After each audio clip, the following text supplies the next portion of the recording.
Okay, ദിനേശിന് accident പറ്റിയിട്ട് കൈ ഇപ്പോൾ മനക്കാൻ പറ്റാത്തൊരു സാഹചര്യമാണ്. നമുക്കത് റിക്കവർ ചെയ്യാനുള്ള ചാൻസ് എത്രത്തോളമാണ് മാഡം?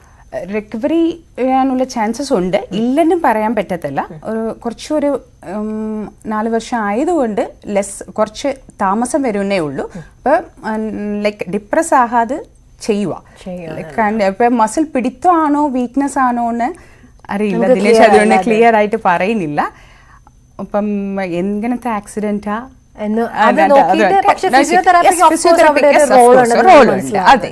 Okay fine. ഒരു കോളും കൂടി ഉണ്ട്. ഹലോ, ആരാണ് സംസാരിക്കുന്നത്? ഹലോ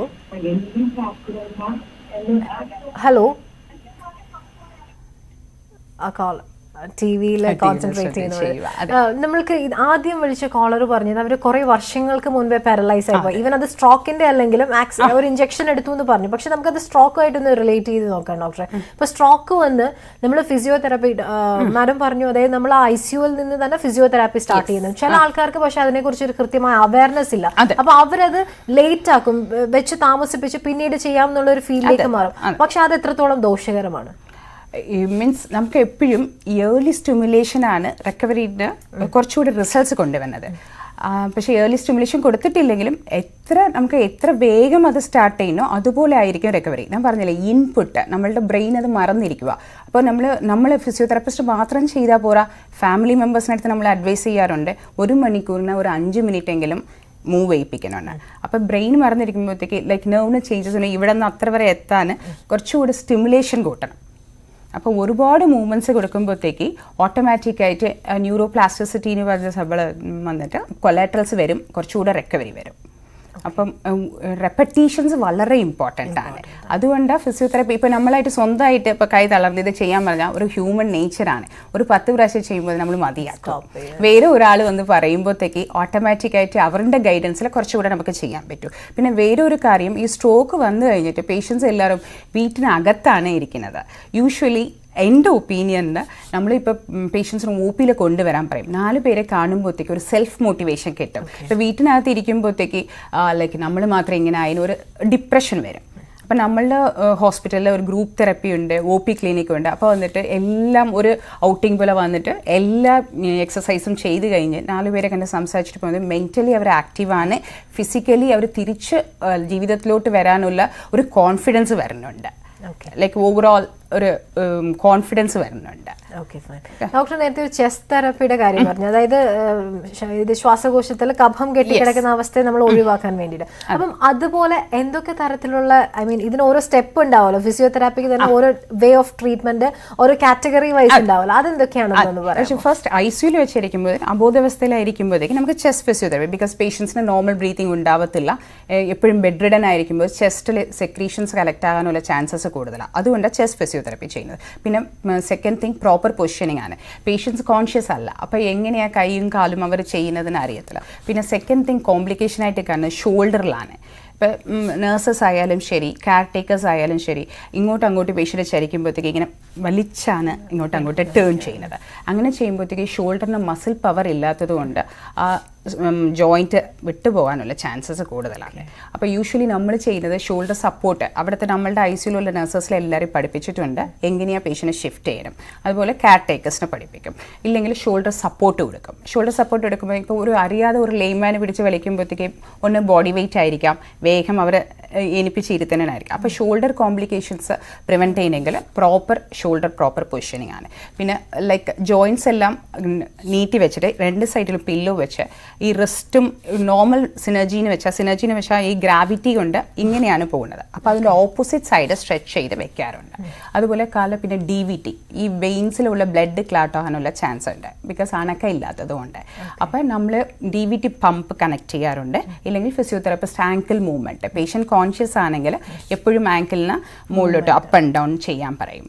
പിന്നെ സെക്കൻഡ് തിങ് ഏർലി മൊബിലൈസേഷൻ, ഏനിപ്പിച്ചിരുത്തും. അപ്പം അതിൽ ട്രങ്കും ഇപ്പോൾ നമുക്കൊരു പേഷ്യൻറ്റിനെ ഇപ്പോൾ സ്ട്രോക്ക് പേഷ്യൻറ്റിനെ നടത്തിക്കണമെങ്കിൽ ഒരു കൈയും ഒരു കാലും ഉണ്ട്. അപ്പം ഈ കാലിൻ്റെ പവർ ഇല്ലാത്തത് കൊണ്ട് എപ്പോഴും സംഭവിക്കുന്നത് എന്താണെന്ന് വെച്ചാൽ ഈ കാല് നീളം കൂടുതലായിട്ട് തോന്നും. ഇപ്പോൾ ഒരു ഫിസിയോതെറാപ്പിസ്റ്റിന് ഒരു ഫിസിയോളജിക്കൽ മൂവ്മെൻറ്റും അറിയാം, ബേസിക്കൽ അനാറ്റമി അറിയാം. അത് കണ്ടിട്ട് പേഷ്യൻറ്റിന് തിരിച്ച് ഫങ്ഷണൽ ആക്ടിവിറ്റി വെച്ചാൽ നമ്മൾ ഡേ ടു ഡേ ആക്ടിവിറ്റി ചെയ്യാനുള്ളതിനൊക്കെ പഠിപ്പിച്ചു കൊടുക്കും. അത് with the help of normal muscles. അതാണ് main role physiotherapy. Proper positioning ചെയ്യാന്ന് വെച്ചാൽ ഇപ്പം നമ്മൾ ഒരു മസിൽസിനെ പ്രോപ്പറായിട്ട് പൊസിഷൻ ചെയ്തില്ലെങ്കിൽ ഒരു 3 വീക്സിനകത്ത് ചെയ്തെങ്കിൽ ഉറപ്പായിട്ട് നമ്മൾ കാണുന്നതെന്ന് വെച്ചാൽ ടൈറ്റ്നെസ് കാണും. ടൈറ്റ്നെസ് വന്നു കഴിഞ്ഞാൽ സ്ട്രെച്ച് ചെയ്യണം. സ്ട്രെച്ച് ചെയ്താൽ വെച്ചാൽ റബ്ബർ ബാൻഡ് പോലെയാണ് മസിൽസ്. ഇങ്ങനെ നമ്മൾ സ്ട്രെച്ച് ചെയ്ത് കഴിഞ്ഞിട്ട് വരുമ്പോഴത്തേക്ക് തിരിച്ച് ഇപ്പം ഗ്രാവിറ്റി വരുമ്പോഴത്തേക്ക് കോമൺ ആയിട്ട് കാണുന്നത് കാലിന് ഫുഡ് ഡ്രോപ്പ് എന്ന് പറയും. അപ്പോൾ ഇങ്ങനെയാണ് കാല് കിടക്കണത്. അപ്പോൾ യൂഷ്വലി സം ടൈംസ് നമുക്ക് സ്പ്ലിൻറ്റിങ് കൊടുക്കാറുണ്ട്. ഓക്കെ. അപ്പോൾ പിന്നെ ഏനിപ്പിച്ച് ഇരുത്തുമ്പോഴത്തേക്ക് ലൈക്ക് അവർക്ക് തലകറക്കം ഗിഡിനെസ് വരാൻ ചാൻസ് ഉണ്ട്. പിന്നെ പ്രോപ്പറായിട്ട് നമ്മൾ ഗ്രേഡ് ചെയ്തിട്ട് BP നോക്കിയിട്ട് സിറ്റിംഗ് കൊടുത്തു കഴിഞ്ഞിട്ട് പിന്നെ നമുക്ക് ടിൽ ടേബിൾ എന്നൊരു സാധനമുണ്ട്. ആ ടേബിളിൽ ഇരുന്നിട്ട് ഇപ്പോൾ all of a sudden 1 month patient എണീറ്റേ ഇല്ല. ഓൾ ഓഫ് എ സഡൻ എണീറ്റ് നിൽക്കുമ്പോഴത്തേക്ക് ബ്ലഡ് എല്ലാം റഷായിട്ട് ചെറിയ തലകറക്കം വരാൻ ചാൻസ് ഉണ്ട്. അപ്പോൾ ടിൽ ടേബിൾ നമ്മൾ ഗ്രേഡഡ് ആയിട്ട് 20 ഡിഗ്രി 40 ഡിഗ്രി 60 ഡിഗ്രി അങ്ങനെ വിത്ത് ദ ഹെൽപ്പ് ഓഫ് ഫിസിയോതെറാപ്പിസ്റ്റ് ചെയ്യാറുണ്ട്.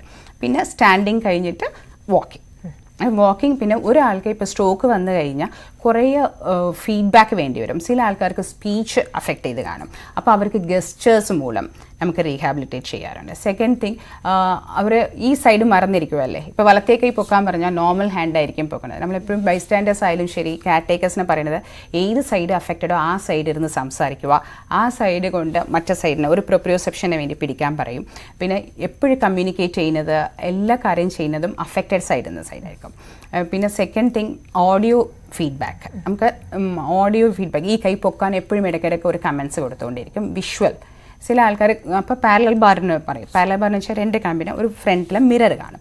അത് നോക്കിയിട്ട് നടക്കുമ്പോൾ പേഷ്യൻറ്റ് സ്വന്തമായിട്ട് കണ്ടിട്ട് അത് കറക്റ്റ് ചെയ്ത് ചെയ്യാൻ പറ്റും.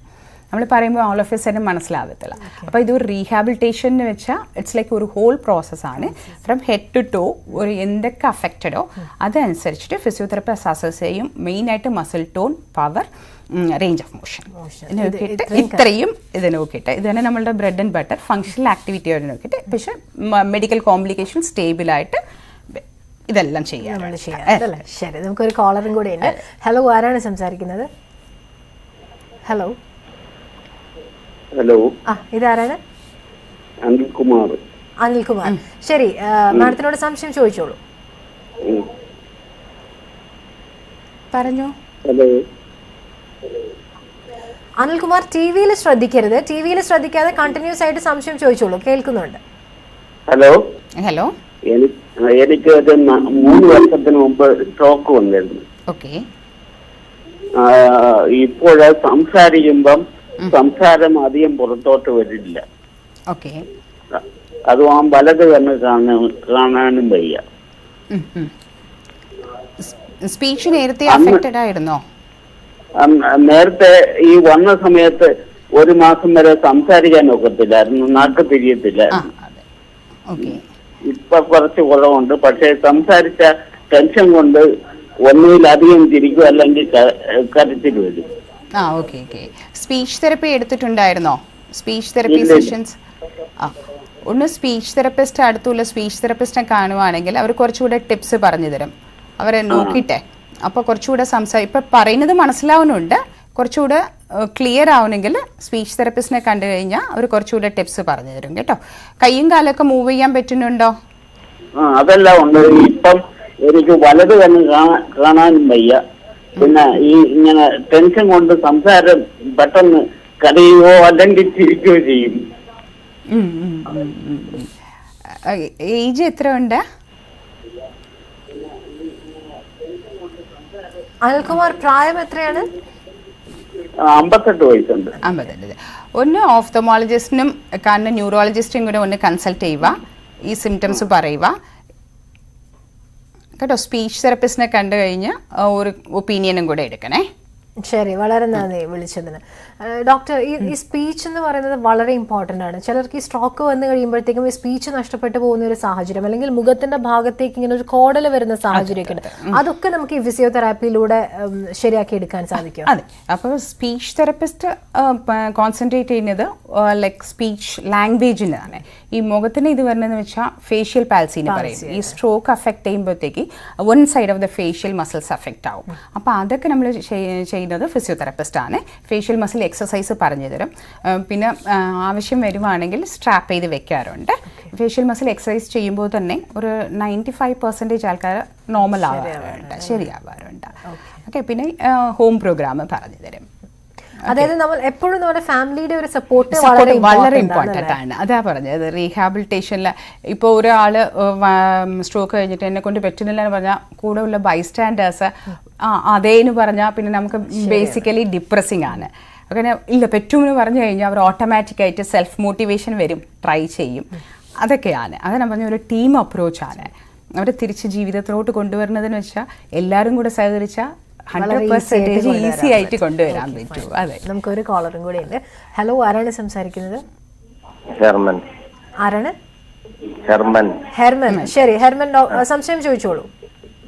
സംസാരിക്കാമോ? സംസാരിച്ചോളൂ. ഹലോ.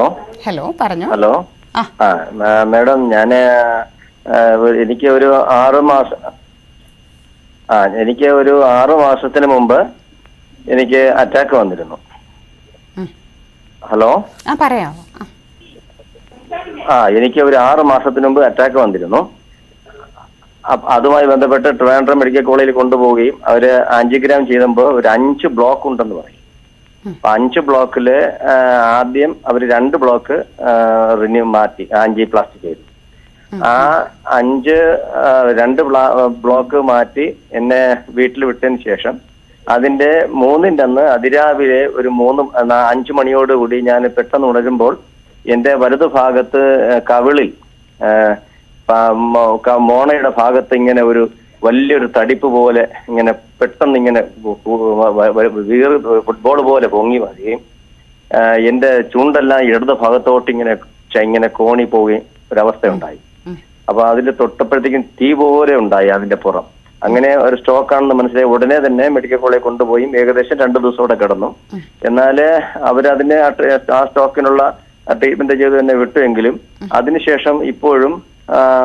അതിനുശേഷം വീണ്ടും എനിക്ക് 1 മാസം കഴിഞ്ഞിട്ട് വീണ്ടും എന്നെ പോയി 2 ബ്ലോക്ക് റിന്യൂ ചെയ്തു. അങ്ങനെ മൊത്തം 4 ബ്ലോക്ക് മാറ്റി. പക്ഷെ ഇപ്പോഴും ആ സ്ട്രോക്ക് വന്ന ആ വലതു ഭാഗം കവിള് ഇടതു ഭാഗത്തെ കവിളിനെക്കാളും നീരുണ്ട്. എനിക്ക് കൈവിരലുകൾ 2 കൈയുടെ വിരലുകളും മടക്കാനൊന്നും പറ്റാതെ മിക്കവാറും രാത്രിയിൽ ഞാൻ ഉണരുമ്പോൾ എന്റെ 2 കൈയും ഡെത്തായതുപോലെ കൈകളെല്ലാം ചലനമില്ലാതെ പോലെ ഇപ്പോഴും കാണപ്പെടുന്നുണ്ട്. അങ്ങനെ വളരെ അസ്വസ്ഥത അനുഭവിക്കുന്നുണ്ട്. ഫിസിയോതെറാപ്പി ചെയ്തിട്ടുണ്ടായിരുന്നോ സ്ട്രോക്ക്? ഇല്ല. എക്സസൈസ് ഫേഷ്യൽ മസിൽ എക്സസൈസ് ഒന്നും ചെയ്തിട്ടില്ലായിരുന്നോ? ഇല്ല, എനിക്ക് അങ്ങനെ ആരും പറഞ്ഞിട്ടില്ലായിരുന്നു. ഓക്കെ, അപ്പോൾ ഫേഷ്യൽ മസിൽസ് ഉണ്ട്, എക്സസൈസും ഉണ്ട്. അപ്പോൾ അത് അടുത്തുള്ള ഫിസിയോതെറാപ്പി സെൻറ്ററിൽ പോയിട്ട് ഒന്ന് ചെയ്യുക. പിന്നെ കയ്യിലായാലും നമുക്ക് പേഷ്യൻ്റ് നോക്കിയാൽ എനിക്ക് കുറച്ചുകൂടെ ഈസി ആയിട്ട് പറഞ്ഞു തരാൻ പറ്റും. കയ്യിൻ്റെ മൂവ്മെൻറ്റ്സ് ഒന്ന് ചെയ്യുവാണെങ്കിൽ കുറച്ചുകൂടെ ബെറ്റർ ആവും. ആ പറയുന്ന സിംറ്റംസ് എല്ലാം മാറിക്കിട്ടും. ഹെർമൻസ്, അതായത് അടുത്തുള്ള ഒരു ഫിസിയോതെറാപ്പിസ്റ്റിനെ കണ്ട് വേണ്ട കാര്യങ്ങൾ സംസാരിച്ചു കഴിഞ്ഞാൽ ഈ ഒരു പ്രശ്നത്തിന് ഒരു പരിഹാരം ഉണ്ടാവുമെന്നാണ് ജയശ്രീ മാഡം പറയുന്നത്. എന്തായാലും വളരെ നന്ദി വിളിച്ചതിന്. മാഡം, ഇപ്പോഴും ഈ പറയുന്നത് പോലെ ഫിസിയോതെറാപ്പിയുടെ ഒരു ഇമ്പോർട്ടൻസ് ആൾക്കാർ അധികം മനസ്സിലാക്കിയിട്ടില്ലെന്നാണ് ഈ ലാസ്റ്റ് കോളറിൽ നമുക്ക് മനസ്സിലാവുന്നത്. ഇതുപോലെ സ്ട്രോക്ക് ഒക്കെ വന്നു കഴിഞ്ഞാൽ അല്ലെങ്കിൽ വേറെ ഏതെങ്കിലും രീതിയിലുള്ള വലിയ പ്രശ്നങ്ങൾ വന്നു കഴിഞ്ഞാലും ഈ ഫിസിയോതെറാപ്പിയിലൂടെ നമുക്ക് ഒരു റിക്കവറി സാധ്യമാണെന്ന് ഇപ്പോഴും പല ആൾക്കാർക്കും അറിയുന്നില്ല. ശരിക്കും ഫിസിയോതെറാപ്പിയുടെ ഇമ്പോർട്ടൻസ് എത്രത്തോളമാണ്? അത് ഈ ആൾക്കാരിലേക്ക് എത്തേണ്ടതിന്റെ ആവശ്യകത എത്രത്തോളമാണ്? അത് ലൈക്ക് ഫിസിയോതെറാപ്പി എന്ന് വെച്ചാൽ പറഞ്ഞാൽ നമുക്ക് ഒരു പേഷ്യൻറ്റിന് ഫുൾ ഇപ്പം മെഡിക്കൽ ഇതെന്ന് വെച്ചാൽ അക്യൂട്ട് കേസസിന് ട്രീറ്റ്മെൻറ്റ് അതോടുകൂടി കഴിഞ്ഞു. ഫിസിയോതെറാപ്പി എന്ന് പറഞ്ഞാൽ എത്രത്തോളം വേണ്ടി വരും നമുക്ക് അറിയാൻ പറ്റത്തില്ല. ഒരു പേഷ്യൻറ്റ് നോർമലായിട്ട് തിരിച്ച് ജീവിതത്തിൽ പോകുന്നവരെ ഫിസിയോതെറാപ്പി ആവശ്യമാണ്. ഇപ്പം നമ്മളൊരു പേഷ്യൻസ് കാണുമ്പോഴത്തേക്ക് പറയും 1 മാസം ഫിസിയോതെറാപ്പി ചെയ്തിരുന്ന് ഗുണമൊന്നുമില്ല. ലൈക്ക് സ്ട്രോക്ക് വന്നു കഴിഞ്ഞാൽ നമുക്ക് ഒരിക്കലും പീരിയഡ് പറയാൻ പറ്റത്തില്ല. ഈ സമയത്ത് നമുക്ക് ശരിയാവും. നമുക്ക് സിംറ്റംസ് ഡെവലപ്പ് ചെയ്യണം. അപ്പം ഞാൻ പറഞ്ഞതുപോലെ റിക്കവറിന് കുറേ ഫാക്ടേഴ്സ് ഉണ്ട്. ഒരാളുടെ self motivation, emotional factors, medical complication, പിന്നെ ഫാമിലി സിറ്റുവേഷൻ എല്ലാം കൂടെ ചെയ്തിട്ടാണ് നമുക്ക് റിക്കവറി വരുന്നത്. അപ്പം ഫിസിയോതെറാപ്പി എന്ന് വെച്ചാൽ ഒരു പേഷ്യൻറ്റ് തിരിച്ച് നോർമലിലോട്ട് കൊണ്ടുപോകുന്നവർ ഒരു വളരെ അത്യാവശ്യമായിട്ടുള്ള കാര്യമാണ്. പിന്നെ മോണിറ്ററി വൈസ് നോക്കിയാലും ഈ ഫിസിയോതെറാപ്പി ചെയ്യുമ്പോഴത്തേക്ക് കുറച്ച് ബുദ്ധിമുട്ടുകളുണ്ടാവും. പക്ഷേ ലൈക്ക് സെഷൻസ് ഒന്ന് കുറച്ച് കഴിഞ്ഞ് under the guidance of physiotherapist ചെയ്യുവാണെങ്കിൽ കുറച്ചുകൂടെ റിക്കവറി കുറച്ചുകൂടെ ബെറ്റർ ആയിരിക്കും. അപ്പോൾ നമ്മൾ ഈ ഫിസിയോതെറാപ്പിയുടെ ഇമ്പോർട്ടൻസ് മനസ്സിലാക്കുക എന്നുള്ളത് വളരെ ഇമ്പോർട്ടന്റ് ആണ്. മാഡം, അതുപോലെ ഈ ഫിസിയോതെറാപ്പി എന്ന് പറയുന്നത് ഇപ്പൊ നമ്മൾ സ്ട്രോക്കിന്റെ കാര്യമാണ് പറയുന്നത്, നമുക്ക് മറ്റ് അസുഖങ്ങളെ കൂടെ ഒന്ന് മെൻഷൻ ചെയ്തത്. ഇപ്പം ഹാർട്ടുമായിട്ട് റിലേറ്റ് ചെയ്ത് എന്തെങ്കിലും ഒരു സർജറി ഒക്കെ കഴിഞ്ഞിട്ട് ആൾക്കാർ ഈ കൈയൊക്കെ അനക്കാൻ വയ്യാതെ അല്ലെങ്കിൽ ഇങ്ങനെ ബെഡ് റിഡൻ ആയി പോകുന്ന ഒരു സിറ്റുവേഷൻ ഉണ്ട്. അപ്പോൾ നമ്മളുടെ ഹാർട്ട് മസിൽസിനെയും ഉൾപ്പെടെ നമുക്ക് ഫിസിയോതെറാപ്പിയിലൂടെ സ്ട്രെങ്തൻ ചെയ്ത് അവരെ ബാക്ക് ടു ലൈഫ് കൊണ്ടുവരാൻ പറ്റുമോ? ഞാൻ പറഞ്ഞ ഫിസിയോതെറാപ്പി വളരെ ഇമ്പോർട്ടൻ്റ് ആയിട്ട് റീഹാബിലിറ്റേഷനിലെ മെയിൻ ഇമ്പോർട്ടൻറ്റ് റോളാണ് ഫിസിയോതെറാപ്പിക്ക്. അപ്പോൾ പറഞ്ഞ പോലെ ആഫ്റ്റർ ബൈപ്പാസ് സർജറി കഴിഞ്ഞിട്ട് പെയിൻ കാരണം അവർക്ക് ചുമയ്ക്കാൻ ബുദ്ധിമുട്ടായിരിക്കും. അപ്പോൾ നമുക്ക് സ്റ്റെർണൽ സ്പ്ലിൻറ്റ് കൊടുത്തിട്ട് ബ്രീത്തിങ് എക്സസൈസ് പറഞ്ഞുതരും. പറഞ്ഞ പോലെ ഷോൾഡർ മൂവ് ചെയ്യത്തില്ല, പെയിൻ കാരണമായിരിക്കും. പിന്നെ പ്ലസ് ഒരു 60+ ഉള്ള ആൾക്കാർക്ക് ഡയബറ്റീസ് എന്തായാലും കാണും. ഡയബറ്റീസ് ഉണ്ടെങ്കിൽ സ്റ്റിഫ്നെസ് വരും. ആ സ്റ്റിഫ്നെസ് വരുമ്പോഴത്തേക്ക് ഒരു ഹ്യൂമൻ നേച്ചർ എന്താണെന്ന് വെച്ചാൽ നമ്മൾ കൈ അനക്കത്തില്ല. കൈ അനക്കാതിരുന്നാൽ വീണ്ടും സ്റ്റിഫ് ആവും. ഒക്കെ പെയിൻ കില്ലേഴ്സ് കഴിക്കുമ്പോഴത്തേക്ക് പെയിന് ജസ്റ്റ് ആ സമയം കുറയും. പിന്നെ മൂവ് ചെയ്യാതെ വെച്ച് കഴിഞ്ഞാൽ പിന്നെ സ്റ്റിഫ്നെസ് കൂടും. അപ്പോൾ ഒരു ഫിസിയോതെറാപ്പിസ്റ്റിനെ കണ്ടു കഴിഞ്ഞാൽ എങ്ങനെയാണ് അത് ലേൺ ചെയ്ത് കോപ്പപ്പ് ചെയ്യാൻ പറ്റുന്നു, കുറച്ചുകൂടെ നന്നായിട്ട് റിക്കവർ ആവാൻ പറ്റും. അതെ, ഫിസിയോതെറാപ്പിയുടെ ഇമ്പോർട്ടൻസിനെ കുറിച്ചാണ് നമ്മൾ സംസാരിച്ചുകൊണ്ടിരുന്നത്. സ്ട്രോക്ക് വന്നതിന് ശേഷം ജീവിതം അവസാനിച്ചു പോയി എന്ന് കരുതേണ്ട ആവശ്യമില്ല എന്നാണ് നമുക്ക് ഈ ഒരു ടോക്കിലൂടെ മനസ്സിലാവുന്നത്. എന്തായാലും ഫിസിയോതെറാപ്പിയുടെ സാധ്യതകളെ കുറിച്ച് അറിയാം, അത് മാക്സിമം യൂട്ടിലൈസ് ചെയ്യാൻ ആവശ്യക്കാർ ശ്രദ്ധിക്കുക എന്നുള്ളതാണ് ഈ ഒരു ടോക്ക് കൊണ്ട് നമ്മൾ ഉദ്ദേശിച്ചിരിക്കുന്നത്. എന്തായാലും വളരെ നന്ദി മാഡം, ഈ അവസരത്തിൽ ഞങ്ങൾക്ക് ഇപ്പോൾ അതിഥിയായി ചേർന്നതിന്. Thank you. ഡോക്ടർ ക്യൂവിന്റെ ഇന്നത്തെ എപ്പിസോഡ് ഇവിടെ പൂർണ്ണമാവുകയാണ്.